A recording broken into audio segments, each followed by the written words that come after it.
Welcome back to another episode of Bisrat for Africa. I'm in northern Namibia and I'm working on a mission trip among the Herero people.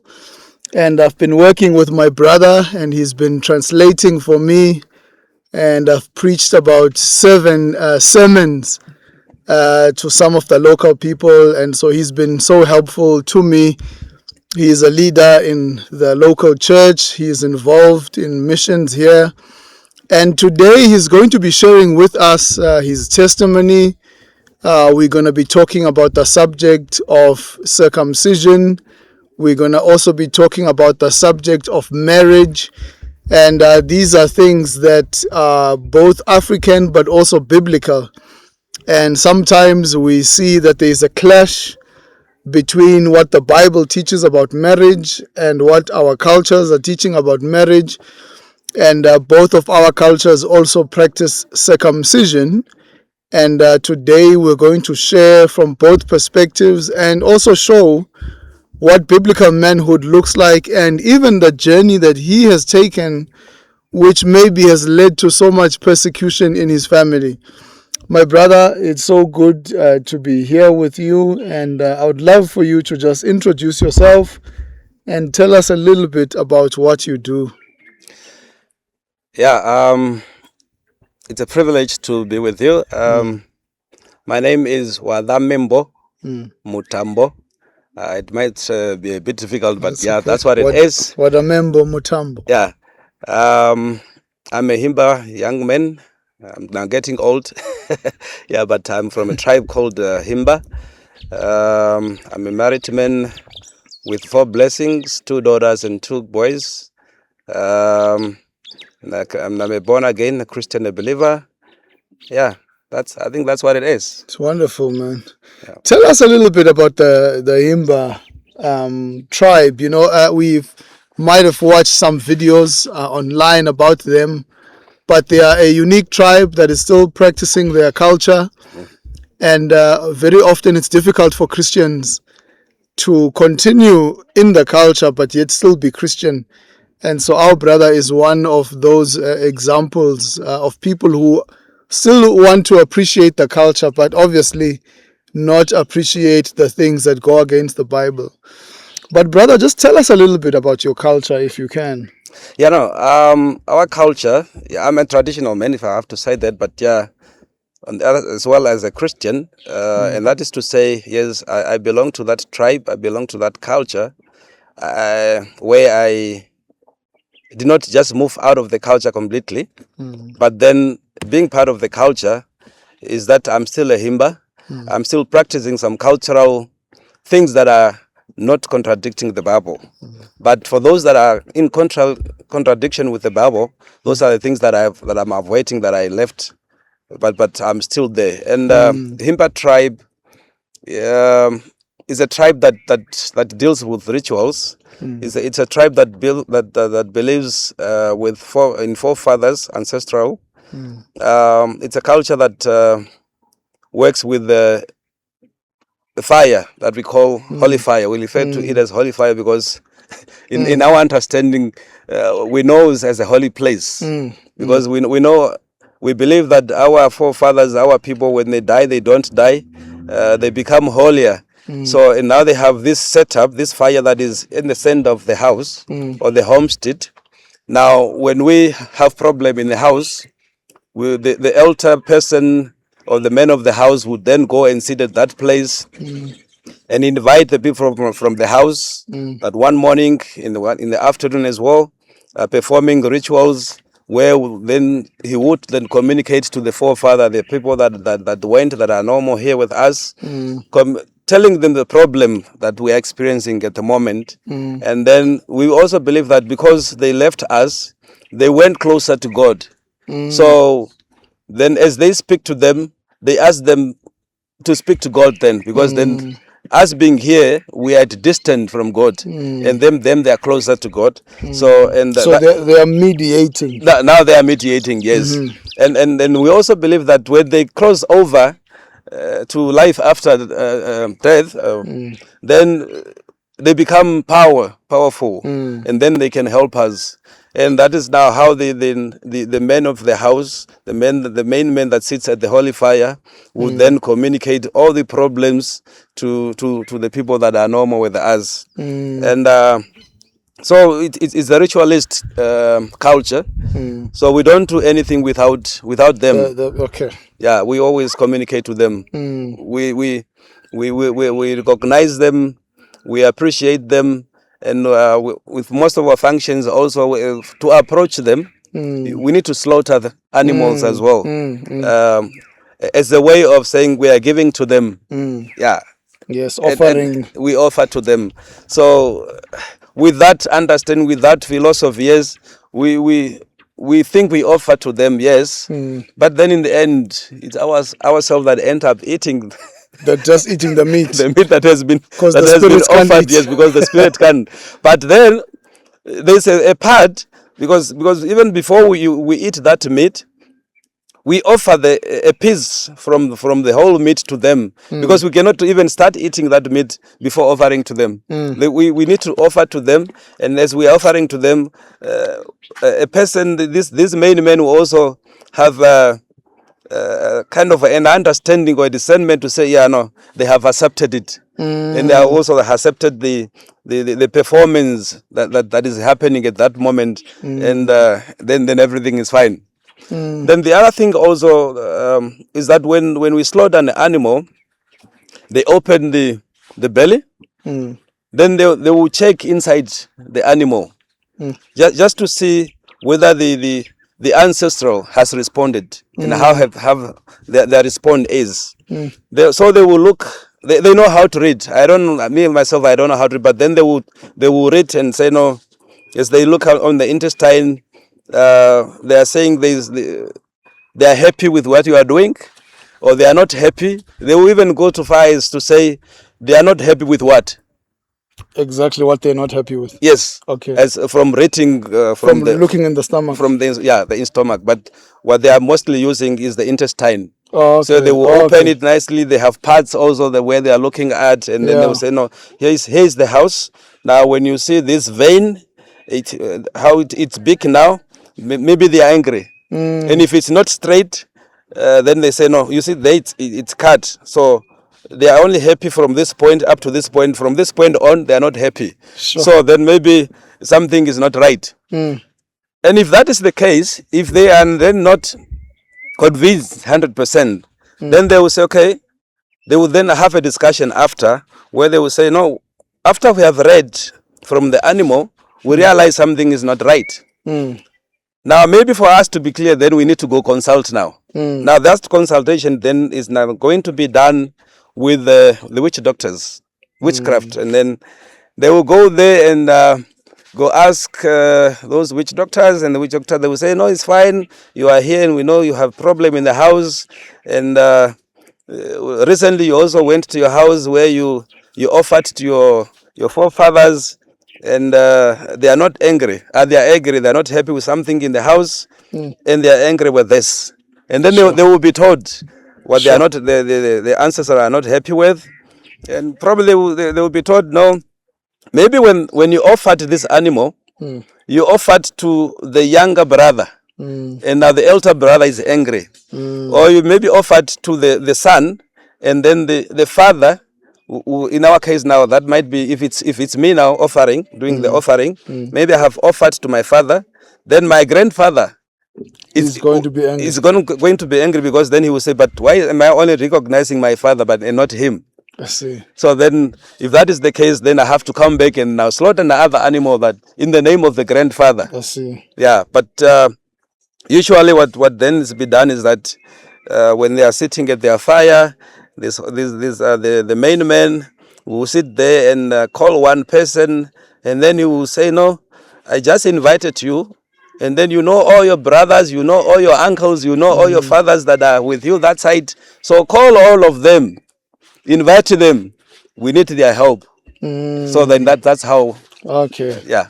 Okay. Now, brother, in most African cultures, including mine, we have what we call rites of passage. So the rites of passage, for those of you who don't know, are the stages in the individual's life. So when someone is born, that's stage 1. Then when they become a man, that's stage 2. When they get married, that's stage 3. And for all these stages in African culture, there must be a way in which you are communicating, dedicating, seeking the blessing of the ancestors before you enter into whatever stage. So the way to each stage goes through the ancestors. Yeah. In our culture, we will call the first stage Imbeleko, where the child is introduced to the ancestors. Then the second one, which is circumcision. There's also some ancestral rituals that are involved. And then marriage as well is a form of a rite of passage. Brother, just talk me through these 3 stages. The first one is when a child is born. In your culture, what happens when a child is born? And I'm assuming this is something that you would have experienced in your culture. Yeah, when a child is born,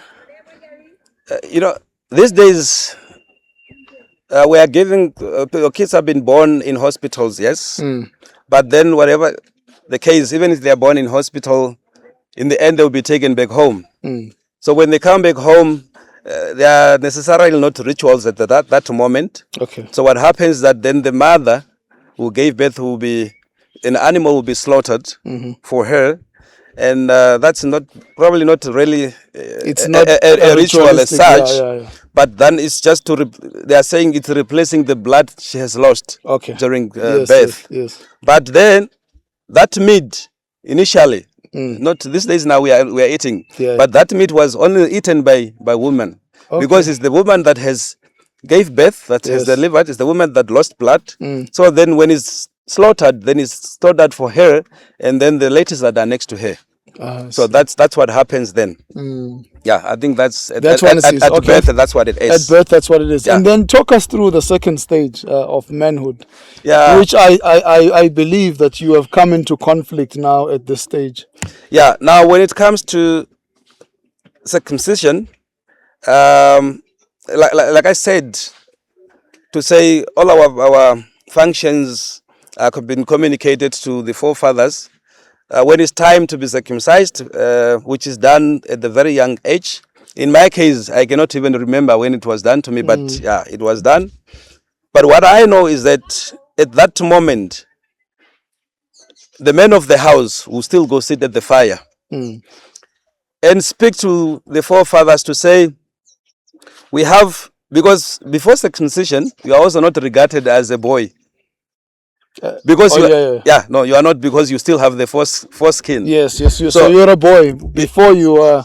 Before you are cut, you are not regarded as such. You're not a man. You are not even a boy. Not even a boy. You are regarded as a dog. Not as an animal. You are regarded as a lady. Not to say that you are a girl, but you are not. You're a small boy. Yeah, you are not a boy yet because of that foreskin that is still on you. Okay. Now, when you are cut, then you are declared you are now a boy.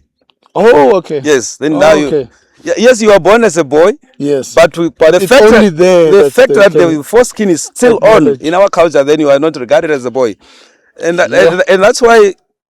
If I grew up with that foreskin, then I will be with my peers. But then they will say, "But you are a woman." Yeah, it's the same. It's the same as us, but I think yours is more radical. Yeah. Okay. Then when it's that time, then the men of the house will then be sitting at the holy fire, the big fire of the house, and then we'll speak to the elders or the ancestral, the people that are no more now, to say now. We have these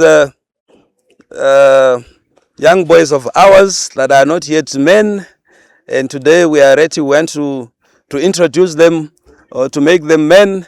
So please help them that even when they are going to be cut, nothing bad will happen.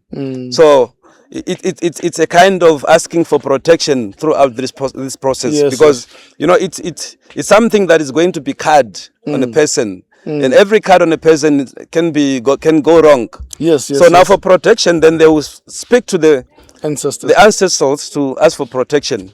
And then in our culture, in the tradition, in the house, in the community, there will also be a specific person that is known to be a a good person when it comes to circumcision. So that yes. person will be invited. Yes, yes.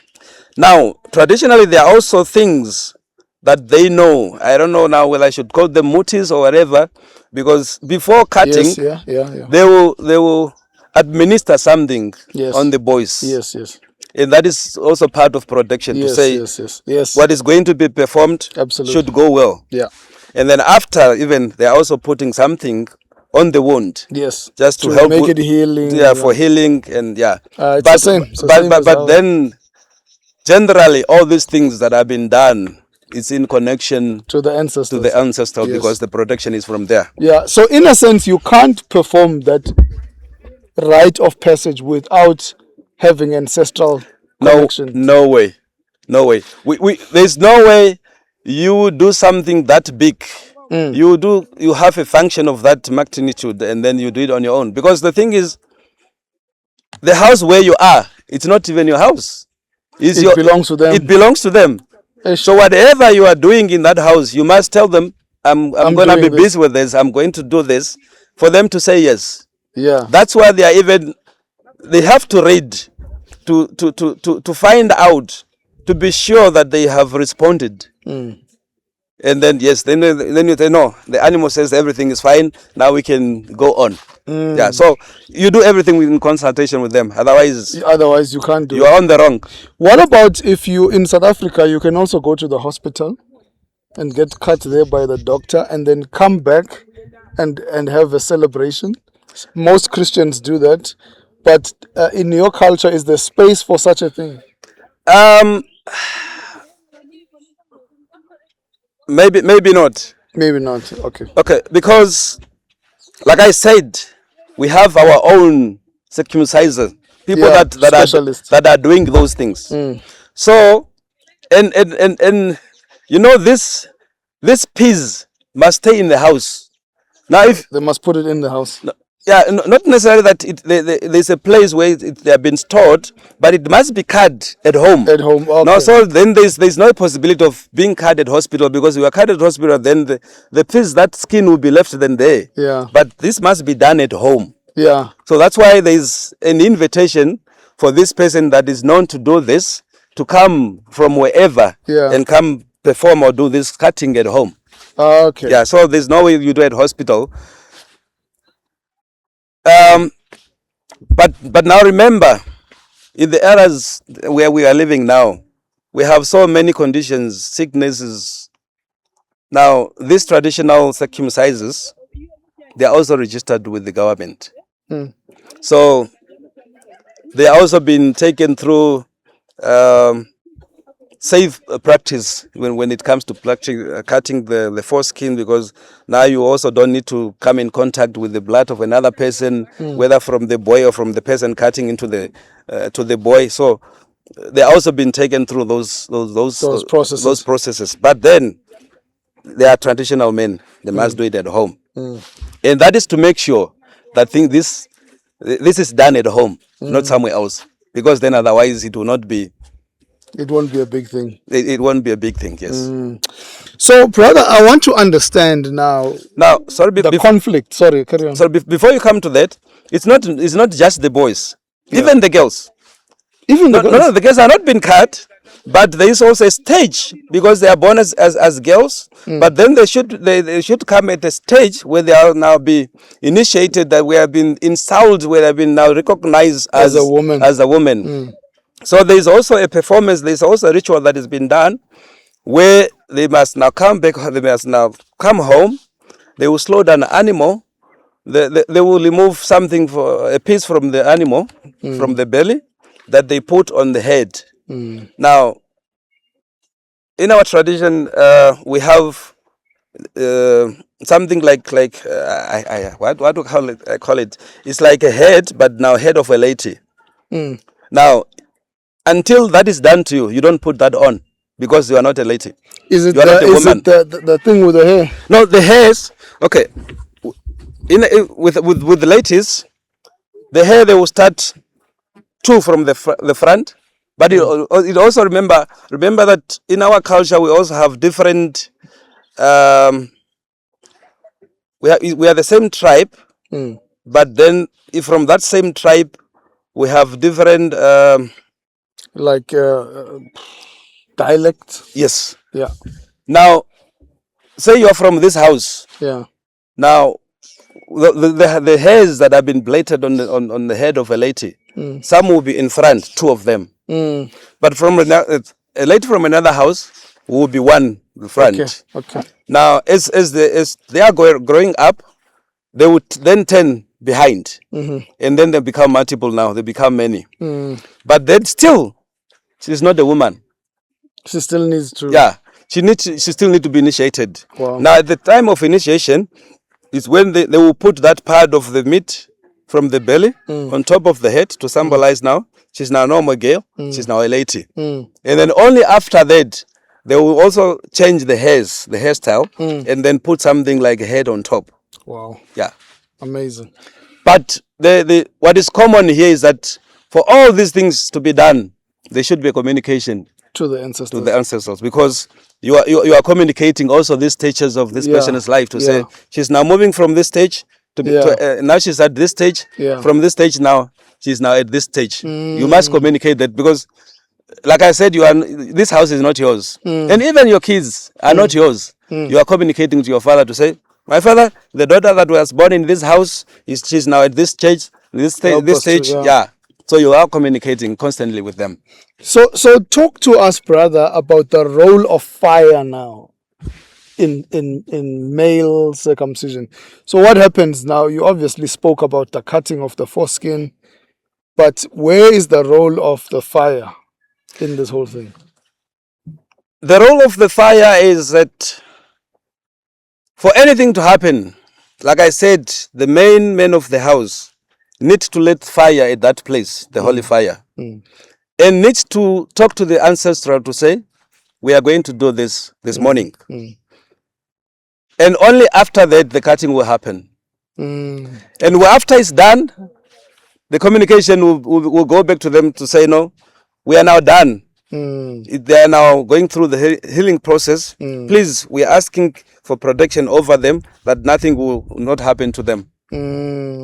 And also, after being cut, they stay out of the house for certain days while they are healing. Yeah. In the bush or in like in the bush. Or, okay, same as us. Yeah. But not in the house. Yeah, like in the homestead, they stay outside same as us. until the healing has been done. Then you come back. Then you come back. Yes. So it's very interesting. So for you, the fire in South Africa, some like the Zulus would probably consider that as umsamo, which you'll usually have a small house that you have in your home that is specifically for speaking to your ancestors. So yours, when you are going to speak to them, you do it around the fire. Yeah, but you're right. It's probably the same. Okay. This fire is connected to the main house. There's okay. Yes. Yeah. Okay. There's a house that is being built straight next to the fire, corresponding to the fire. Yeah. So the fire is in front, and the house is on the side. But then the door faces the fire. So even when the main man is at the fire, the ladies will be seated in the house. So there is a connection there. And the ladies are not allowed to go there? Who speaks there by the fire? No, that's the men. That's the men. Only the men. Yes, only the men. It's the same as us. But the ladies would come because this holy fire is for protection from the ancestrals. So even with every function, with every ritual that is being done, with everything that is happening at home, when they go to the fire, they will also allow for other things to be also communicated at that moment. Maybe there's sickness, or they are looking for protection, or maybe there is no rain, it's a bit dry.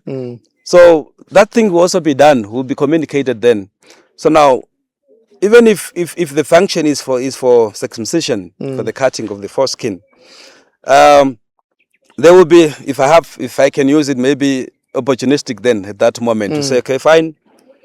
But we have a kid that is not well in the house. Take her to the fire. Okay, let her go get healed. Yes. Then the main man of the house will be sitting there and tell the ancestor to say, this lady or this person is troubled. What is going on? Where are you? Why are you sleeping? Where are you? Do something. We cannot suffer like this while you are there. What have we done? And if we did something wrong, then talk to us, communicate to us so that we can fix it. Yeah. Because we cannot live in this condition because we have been troubled. So what is wrong? So even though it will be for circumcision, they will communicate other trouble, other things that are not well in the house. Yes. So then the ladies will also come at that place because that's the holy place. Yeah, everything must be prayed for there. Yes, and it's not that it's everyday things or every now and then. So if it happens then, and it's like it's that moment, you don't want to miss it. As a believer, what has been your journey when it comes to particularly this practice of circumcision, and how has it led you to be in conflict with your culture? Yeah, like I said, circumcision in our case is done way early. You would not even know when it was done to you. So I cannot attest to that, but I can speak now to my kids. Yes. Yes. Because like I said, I have 2 boys. Yes. Now, I did not do the traditional way. Because for your kids. For my kids. Because obviously if I have to do traditional way, I must go to the holy fire. Yes. Which I don't go to, being a Christian, being a believer. So what I then did, that I'm sure it's not acceptable, I took them to hospital.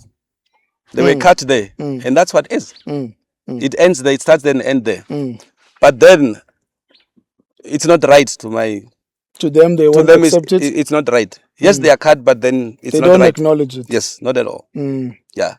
So it's like I went against them. I went against the tradition. But I don't have a choice. Yeah. Yeah. To me, it's now starting to sound more like a religion. Yes. And not just a tradition. Yes. Because if it was just a tradition, it's something that people do, but sometimes traditions change, and maybe you're just starting a new tradition. But now it seems like this is a religion, and that's why so many Christians are persecuted. Yes. When they choose to take a different path. You know, very often people say Christianity demonizes African religion. We are the ones who are forcing ourselves. But to me, it appears as though the Christians are the ones who are persecuted for what they believe. And people are so religious and so strong in their belief in this thing that they are not willing to tolerate anyone who goes completely against this. So as a believer, how have you found being able to come into your culture, love your people, be in connection with your family, but yet there's this thing where they don't recognize what you have done? There's this conflict. I mean, there are so many people who are going to watch this and who are going to apply this both in South Africa and here in Namibia and somewhere else in Africa, to say, I'm in a situation where my family will reject me completely if I don't do this. And some of them are young people.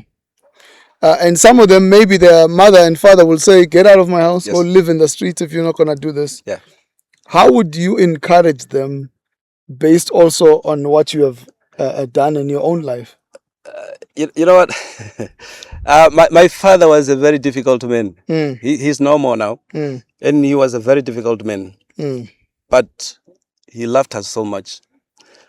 And he was a traditional man. Even though he was also on the one side a pastor. Okay. So he had both. Yeah, he had both. Now, when I gave my life to Christ, I was at another place away from my father because I was then going to school. And at one point, I decided, okay, I must communicate my stage now of spirituality to my father, of which I went home for a weekend. And remember, in our tradition, in our culture, we sleep together. All the children, we sleep in one hut. Yes. So that evening, that night, we got into our hut and then we're sleeping. Now, before we went to sleep, I told them, you know, I gave my life to Christ and I want to communicate this to our dad. And all of them were shocked. And they said, what? What are you saying? And you want to tell that to our father? Sure. Then you are not part of us. Yo. And I said, the children are saying this? Yes. Because they know, and that's what he is. Yeah. If you go against him, he'll cut you out. then you know you are facing trouble. But I said, okay, I will tell him, because this is not my own thing. I'm communicating my conviction and my meeting with the Lord. So it's not about me, it's about God. Yeah, it's about yeah. So if whatever is going to happen, let it be. But I will have to speak to him. But then I got scared. So to tell him? To tell him, yes. So then the weekend passed. I went back to school. I did not tell him. But then it was a fight in my life to say, but how am I going to stay away from this? Because now remember, if I don't tell him this, when they are function at home, I will be invited to go to the hellfire. And it's not going to be right for me to say to say that I'm not going there because I'm a Christian. Because now it's going to be like, it's going to be head on. So it was like, then for me, it's better to communicate earlier on, for him to know, even if there are things where I have to be invited to do things that I'm not out to do as a Christian, then he should know already. Yeah. So now I'm having a fight. On this side, I'm afraid, I'm scared. And it was also been steered by my sibling to say, if you do that, then you are out of this house. But then I prayed over it. I said, but no, there's no way. I have to communicate. And I came to that point of taking this decision. No, I'm going to face it. If I have to leave the house, I know. Wow. And at that point, I also had I had read a verse to say, even if my father and my mother disown me, God is my father. Yeah. So I was now comfortable. But probably not 100% knowing my father. So what I did then, I wrote a letter. Now imagine writing a letter to your father. So I wrote a letter where I said, my father, I met Christ, and this is the life now that I'm now living. So, and I did not go into detail to say now, because I'm this person, I'm now believing this or this, I'm not going to be part of this and this and this. I did not go into that detail. I only told him that I'm now a believer and I'm a Christian. Now, him being a pastor, he also have the understanding of what Christianity is. And then he knew, now this boy then he's saying this. Now his response then was, I understand you. It's your choice. I'm not going to go against your choice and your decision. But remember, I'm your father. I said, okay. Then I thanked God. I said, God, for me it's enough. At least he understands. He knows. Even though I know in his response there are issues, but at least he gave me a leeway to say, no, it's fine. It's your choice. You can live as you wish. Yes, wow. So that's how I communicated to him. Amazing, man. Amazing. Now remember, it's the starting of that journey now. I have communicated. I'm still in the house. So things are going to happen at home, traditional way, religious way, of which I will be invited to be part of. So I must stand my ground. So when things are happening at home, I would then, obviously I will be at home. Yeah. I remember at one point when it was time now to go to the holy fire, I dodged from home. I went and sit on top of a mountain that is next to the house until they were done, because they sit there for a certain period in the morning and a certain period in the evening. So at that moment where they were invited to go there, I went away from home. So I went and sat there. Yeah, but then from there on, I got used to. I stood my ground, and then they got to understand, to accept me. Even though it was not sitting well with them, but then they knew I was not part of what was not good for me as a Christian. And remember also, when these things are happening at home, they would invite the neighbors. They would invite even family members that are staying at other places away from our village, because it's a family gathering. Yeah. So now you would find that the invited guests, they would then now be wondering, why is that boy not here with us? Yeah. And then my father would say, no, leave him. Wow. He's a Christian. He's not part of this. Wow. They would be shocked. They would say, but why a traditional man, a man of remember my father had now 1, 2, 3, 4. 4 holy fires at home. Sure. Because you have a fire from your father. You probably have a fire from your uncle side and another angle. So it depends how you are linked to those people that had those holy fires. Because in our culture is that when your uncle passes on, you inherit, you take over. Yeah, yeah. Now you cannot just take over the animal. Yeah. You take over all the things that your uncle had. Yeah. So if your uncle had fire, then you also take It's over. yours. So my father had 4. Yeah. So now people would then ask him, then you are a fake traditional man. How do you allow your own child to tell you that I'm not going to be part of this thing, and then you say yes to? But then my father would say, but no, that's his choice. Wow. Leave him. I think that's such a good approach from your father, to be able to allow your children to make their own choices, you know. Yeah. I think it's something we can learn also as Christians, that we obviously raise them the way we believe is the right way, but there's a point in which we say, I've done my part, it's up to you. But we're not seeing a lot of that. I think we're seeing so much persecution. Yeah. But I think one thing I have to say, like I said, my father was a traditional man and yet a pastor. But I think he had issue with Christianity. Okay. Yes. Because I remember at one point, 2 of my elder brother also gave their life to Christ, and by then my father was working. And just when he heard that they gave their life to Christ, he resigned from work. And went back there? And went back home. And I think it cuts both ways. On one side, he said, now that they are Christian, they might leave home. So who's going to take care of my house? Because then they were staying home, they were taking care of the animal. Of which I think Christian we must also be very much careful with our lives.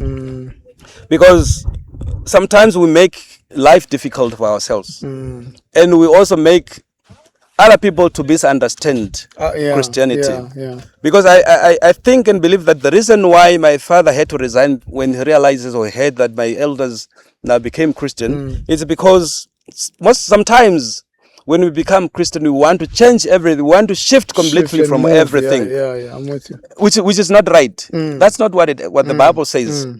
Because I believe there's a verse in the Bible that says, you must be the way how God calls you when He finds you. So there are things that we can live that we can avoid, but we cannot live tradition completely. Have to come completely we cannot even leave the house. Now I'm a Christian, I'm going to leave the house, because then you are ritual, so to say, saying this is an evil house, so I'm not going to stay there anymore. But the house is not evil at all. Yes, we belong there, we were born there, and God allowed us to be born there. So we're going to be part of that till we go back home. So we also need to be careful, and because as Christian, we need to love our people. We need to show them this love of the Lord that we have experienced. So with things that are not in contradiction with the Bible at all, we must be top on. We must be the first people. And even when we are at home, if people at home are looking for somebody that is responsible, it must be a Christian. If they are looking for somebody, a kid that they can send around, it must be a Christian. Absolutely. If they are looking for an obedient kid at home, it must be a Christian. Obedient in things that are in line with Christianity. Yes. And I believe if we can live that life, they will not be objective to Christianity. Not at all. I think it's part of our testimony to them. Sometimes we want to win the argument. Yes. But I think our life must be the one that speaks to our parents. But brother, I've got a couple of minutes left. Yeah. And I want to now focus on the rite of passage, which is marriage.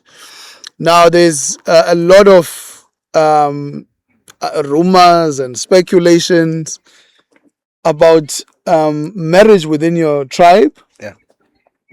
And even the way that relationships function, sexuality, you would have seen some videos about wife sharing that, if your friend is visiting you and he's sleeping in the other house, you can say, okay, just to be kind to him, let your wife go and spend the night there with him. And that's not wrong at all culturally.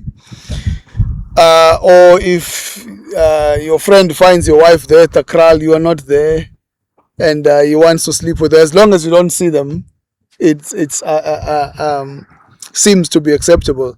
So I'd love for you to just help us understand culturally what that is like. You know, there's some rumors, but we want to hear what is really happening, and how has the Lord pulled you out, and how are you living out your Christian faith with your wife within the Christian context of marriage? Yeah, answering that question, let me take it in three folds. Okay. First one is on the general base of having a relationship with a lady. It's normal for a Himba man to have a girlfriend-boyfriend relationship. That's fine. It's fine. And you can have as many as you can. Because then you are wanted man. Okay. So, and that is fine. Up to the point of even being asked if you don't have one. Are you a man? Okay. Is everything There's something wrong with is you. everything right with you? Ish. The peers will ask you. And even girls, remember in our culture, in our tradition, the daughters of my auntie, the sister of my father, are my cousins. And the daughters of my uncle, the brother of my mother, are my cousins. As it were, I have a free line to them. You can also have a relationship with them? Yes. That's the basic. That's seems quite close to me. Yes.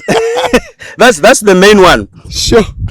Where at one point even. So it's only your sister who's safe. Yeah, from me. but then they are now safe from me as a brother, but a blood brother, as a brother. But not from your cousin brother. But not from my auntie's boys. Yes. Because my sisters, daughters of my mother, they are right to be married or to have a relationship from boys of my uncle, who's the brother of my mother. Sure. Yes. Is that close? Yeah, that's very close. It's blood to blood. That's very close. But I think there's a reason for that. It goes to inheritance. They want to keep it in the circle, in the family. Yeah. Because if I marry my uncle's daughter, and when my uncle's passed on, I will inherit from that uncle, who's the father of this daughter that I married. Then everything stays here. Yeah, I think it comes from there. Okay. So now, having this as it has been set up, if I have to visit my auntie, especially the aunties, and it's at another place, and I happen to visit them, and probably when I get there, there's a lady that is a bit older. The auntie will even tell her daughter to say, "Where are you seated? Haven't you realized that your husband is here? Go and prepare the house." Yeah. So now we also need to understand here that preparation is not necessarily to allow us to go meet physically or fleshly when we get to the house. Yes. But it's kind of also introducing this lady to say that is your husband. But that can also happen when we get to the house. So that is one part of cousin to cousin. But when it comes to girlfriend, boyfriend, that is normal, that is acceptable. You can have as many as you have, and if you don't have any, then you're abnormal, something's not right with you. So there's no adult who will say this is wrong? No, okay. No, not at all. And the ancestors also don't ever... They will protect... They're not angry. They will protect that one. Okay. They will protect that one. Wow. Yeah. Then when it comes now to sharing her wives, in our culture we have also H-mates. Now with this H-mate setup, we also have time where we come together, having our own celebration that has nothing to do with ritualities and everything, but we just come together. Probably as we are being together, maybe you are my H-mate, and then we realize that you are beating your wife, we will come for you. Say, no, you don't touch our wife. Because that becomes our wife now. So it's kind of... It becomes our wife. Yeah. Help me understand that, brother. Yeah. Yeah. Help me understand that. It becomes our wife because the lady is married to our peer, to our age mate. Yes. So it's because the fact that it's your wife, it's the wife of this group. But get the understanding that does not necessarily mean that we can just sleep with all of them as we wish. Yeah. But there's a strategic way. But there is also a part that I will also touch to sharing when it comes to that. Yeah. But the part where we are saying don't beat her it's kind of disciplining you to say don't beat your wife. So that because you did that is not right, we'll come for you. Now, how we will come for you, we'll punish you, we'll say, no, you give us a goat or give us a cattle, we want to eat because you did something wrong. Now, when it's time now, when you are paying that punishment, when you are bringing your animal, then we invite all the age mate to say, now, on this date, we'll meet at this place, we are going to eat from our brother or from our peer or our age mate that has beaten the wife, he's ready to pay. Now, at that gathering, it's now where sharing happens. When we are there, this age mate group has also set up where we have the main man, like a chief, or not a headman, but the head of the group. We also have the police guys. Even the police guys are even the one that are even following up with you when you did something wrong to say, it's time, bring. To fix it. Yeah. Now, when we are here, we are eating our meat, we also invite our wife to accompany us to this gathering. And when we are there, we will go to the headman or the chief of the group. And then I will say, Chief, I want Luandiso's wife tonight. Sure. And then Luandiso will say, no, I want Mothambo's wife tonight. As you are all sitting there, everyone choose. Yeah, everyone choose. So the only lady that will be safe from me in that setup is my sister. Because I cannot go to my sister. But the other person that is not my sister, you can request I will request that one. Yeah. And the chief gives the authority. And today, there is no objection at all. Wow. Because even the chief, they will then say, we will tell Luandiso, we'll call you and say, Luandiso, tonight, your wife is from Mothambo. And then you know you are safe. You are not going to say anything. You're just quiet. Yes, you're just quiet. And how does the guy feel? He doesn't mind to share his wife. You know, as much as you are giving yours, you're also asking for the other person's light. Now it's for you to go communicate that to your wife. Sure. To say, Wabi, tonight, I'm giving you away. I would kill the chief, killed all the friends that requested. All of them would die on that night. You cannot kill them because you place the same request. Your request is on the same table of the chief. It's fine. No, carry on. Because if you kill them, you also be killed now. Yeah. So that is the part of sharing. But also it also go beyond that. But remember this one, it's kind of legitimate now. Because it's in the setup, the allowed setup. Now, if your wife refuses, you will also be punished, the husband now. Oh, okay. Because then you haven't prepared your wife. Yeah. You'll be punished for that. Yeah. They'll come for you. Now, with this setup, now let's say now we are done, we are back home. You went to your village, I went to my village, you are at your home. I came to understand something that is not completely sitting well with me. Being a person from that tribe, having the understanding of this setup, I'm not happy with it, but this one for me is too extreme. Where they are saying, say you went away, few days you were not at home, at your house, and that day you are coming back home. When it's around 4 or 5, and you notice or you realize you are not yet home at that hour of the day. Even you get to the village where your house is, you found another homestead to sleep at. Because you cannot go back to your house where you have been away for days, and you come at that hour of the day, what if you find another person in your house? Sure. So you stay. You stay away for that night, because at least you can come in the morning, and not early morning, because you might find somebody in your house as well. At least around 10 there, because at least then that man being in your house, it's not his house, it's not his place, so he must leave early. Now, if you know that at least it's late enough for the men to be out of my house, that's the only hour you come back home, that you don't find somebody at home.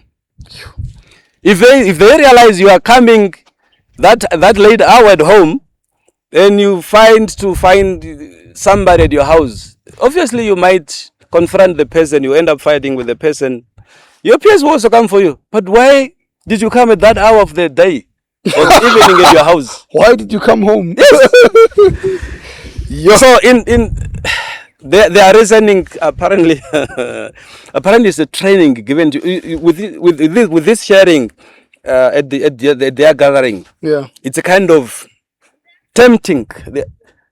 It's kind of training they are giving to you, so that you then in the future. In the future, if you find somebody with your wife, then you're not too shocked. You have been tamed. Wow, I've never heard anything like this ever. It's a cultural shock. Yeah, definitely for me. So that's what happened. Wow. And so then tell us about you now as a Christian man living in this kind of culture. How are you then? Yeah, now different. I don't know if you want me to start on how I got married to my wife. Yeah, start there. Okay. Being a Himba man, what happens, our parents would look for husband for us. I mean for wives for us. And also the other way around. If the girls, the parents will also look for husband for them. Now, I remember, I think it was 2005, 6 there around. My father found me in my office. By then I was working. And then he broke a very good news to me. He said, I came to your office this morning just to give the news that I found your wife. How? And by then I was a Christian already. Okay, I gave him chance to talk. and like I said, it was a daughter of my uncle, the younger brother of my mother. And it was a little girl. I think if that girl was old enough, should have been maybe 12, 13 years old. And it's a girl that I did not meet at all. I didn't know that girl. So when he finishes telling me this story, I said, Papa, are you serious? And he said, why should I joke with you? This is a serious matter. And I've consulted everybody. I told your mother, I told your uncle, there's only one person left, is your grandfather, the father of your mother, and I'm going to him now. I paused a bit and I said, Papa, but I'm a Christian. And as a Christian, I cannot marry that way. I cannot marry a person I don't know. I cannot marry a person that is not a Christian. How do I do that? Yeah, we need to know if they believe in the Lord. And my father got angry, slapped the door of my office, went away. And he said, I'm not going to look for a wife for you anymore. And when we are going to look for a woman, you find somebody who's going to marry you. I'm not going to be part of that. I said, okay, it's fine. I told myself, I convinced myself, I said, I'm not going to do anything without my father, where my father should be responsible. Now remember, my father kind of disowned me, or he said, he pulled out saying, I'm not going to be part of your marriage at all. So now I must start with praying for this. And beside that, he also told us, like I said, we marry in the family circle. He also told us that when you're also going to marry, you must make sure that you marry within this circle. If you marry outside of that, I'm out. Okay. Remember, now we are also sitting in the northern part of the country, as you introduced. If you also marry from this part, outside of this mat, I'm not part of that. Meaning, If you marry from the other side, Windhoek and the line, all those places, I'm out. And one day, knowing I'm a Christian, he also asked me, "You're also telling us that God gives you wives and what not? Does only God knows people that are not part of your family, that are not from this circle? Why he was only giving wives from outside?" Because he wanted to force the narrative to say we should only marry from the family circle. Now it was time. I got a lady that I got interested in. That was a Christian. I was happy with her. I approached her. She said fine. She accepted my proposal. And then I told this lady now, my fiancée then, you know what? You are not my auntie's daughter. You are not my uncle's daughter. You are not even from this side. Now I have a fight. I must tell my father I found a lady. And you are not in the boundaries of my father's interest at all. You are not my cousin. You are not my cousin. You are not even of my tribe. You are not even of my... So you are completely out. But I know, I'm very much convinced that God wants me to marry you. And if that is true, we need to pray now.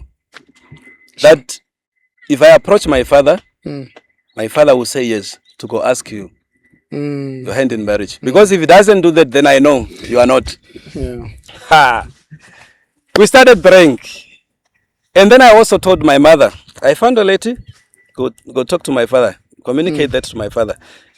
As I said, my father was a difficult man. Even our mothers were scared of him. My mother said, what? And then she know. You and then have trouble with him. And then also she know that the lady I'm talking about is from outside. He said, how am I going to do that? I said, no. Talk to him, tell him. He must know. I waited for some time, nothing comes back. Fortunately, one day my father came to town. I saw him, I went and we were seated just like you and I. And I said, Papa, I sent something, a news to you, a message to you from my mom. And he said, thank you. Your mom came to me, but I had question that I was asking her, but she could not answer. You are the right person. It's good that you are seated. Tell me. Now I have to start the whole story. No, I found a lady and then he said, but then you know already that I forbidden you from asking ladies from those side, people that I don't know, places that I don't know. What are you doing now? What are you telling me? But then he said, you are also my father. Him now referring to me, but I'm your biological father. If you want to understand that part, I'll also explain. But remember, I told you already, not that side, not those people. But if you say so, it's up to you. What we are going to do then is, I'll go back home.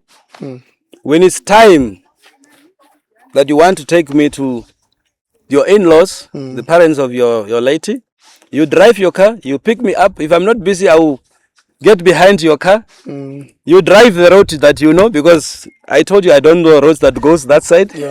So you take me there. I bowed my head at that moment. I said, God, thank you. Because I know he answered at that moment.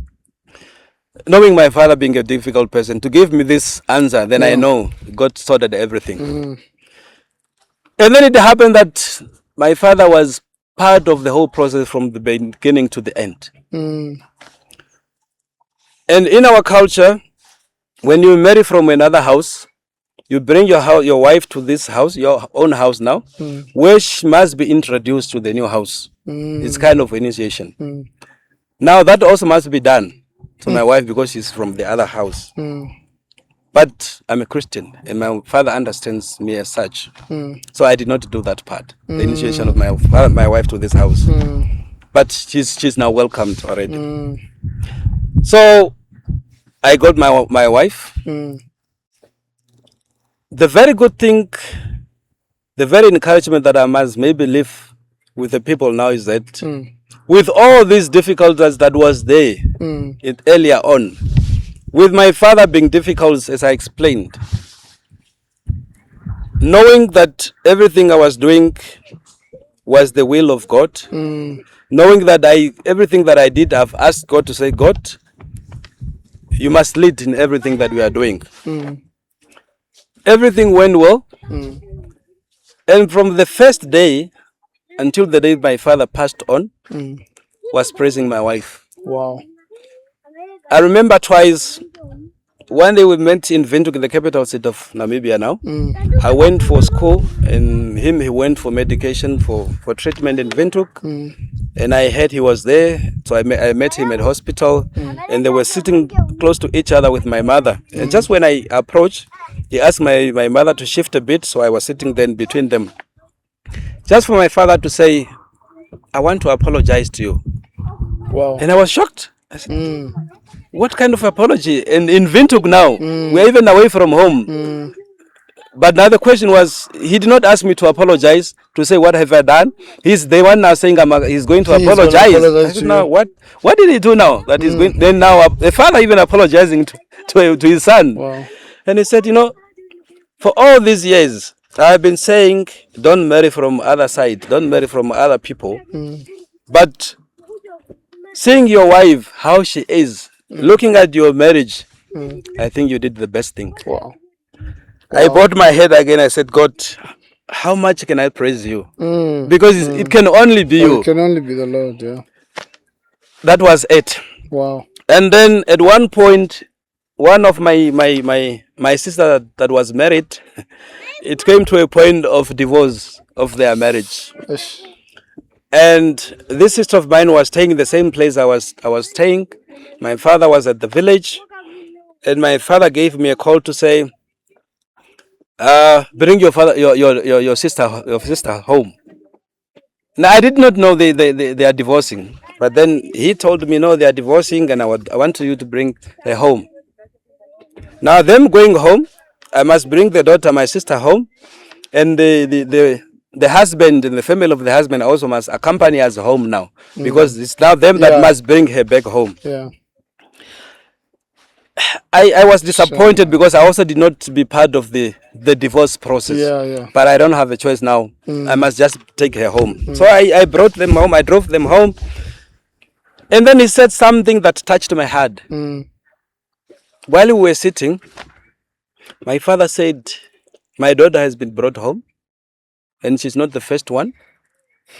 she's maybe the third of the latest that was married from our house. And they were married from the circle, from the family circle. Yeah. And then my father said, you know what? All these years I thought marrying from within the family is the best thing, is the right thing. But I was wrong. I wish all marriages of my kids are like your marriage.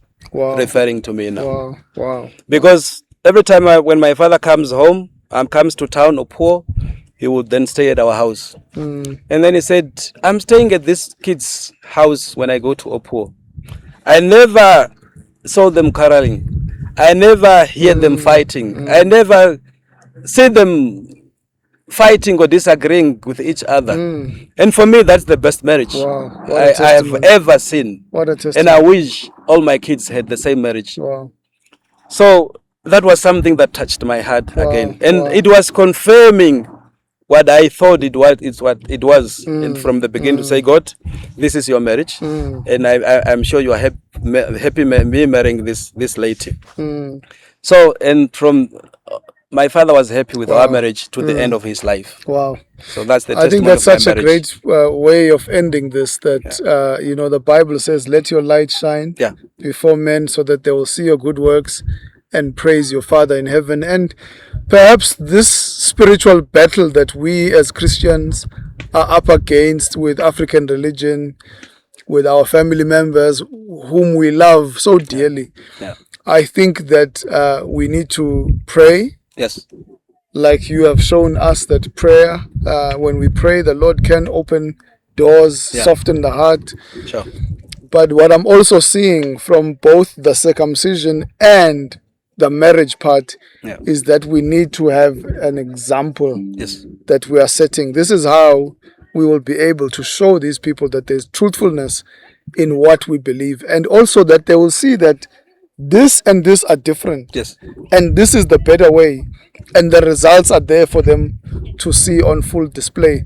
But however, if you are a Christian, you are not taking care of your home. Yeah. The Bible says that whoever does not look after their family is worse than an unbeliever. Yes. So we do have a responsibility to take care of our family, to honor our father and our mother.